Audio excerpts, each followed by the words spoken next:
Ratusan warga di Kecamatan Sako antusias antri sejak pagi hari untuk mendapatkan beras SPHP murah di halaman kantor Kelurahan Siala.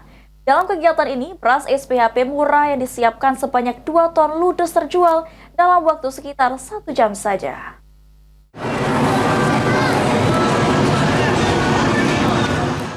Ratusan warga di Kecamatan Sako antusias antri sejak pagi hari untuk mendapatkan beras SPHP murah dalam gerakan pasar murah di halaman kantor Kelurahan Sialang pada Rabu 18 Desember 2024. Salah satu warga Siti Salama mengatakan sudah antri pembelian beras SPHP sejak pukul 8 pagi. Beras SPHP di pasar murah ini dibanderol dengan harga Rp57.000 per kemasan 5 kg atau lebih murah dari harga beras di pasaran yang saat ini mencapai Rp15.000 per kilogram. Harga berasnya 57 dapat 2 karung. 2 karung. Ini lebih murah dari harga pasar atau gimana, Bu?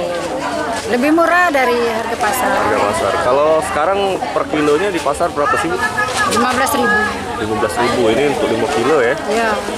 57. 57 cuma.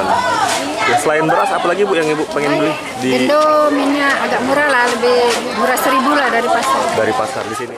Sementara itu, Kepala Dinas Perdagangan Kota Palembang, Istaini Madani menyampaikan, pasar murah ini bertujuan untuk mengurangi beban masyarakat lantaran saat mendekati Natal dan Tahun Baru terjadi kenaikan harga pangan. Selama bulan Desember 2024 ini, gerakan pasar murah digelar di 9 titik dengan selisih harga yang cukup jauh dari harga pasaran. Ke depan kita tersisa 2 hari karena selama bulan Desember 2024 dalam rangka menghadapi kenaikan harga menjelang Nataru ini, kita menyelenggarakan selama bulan Desember ini sebanyak 9 kali kegiatan pasar murah. Ini yang ke-7. Sandi Prataba, PAL TV.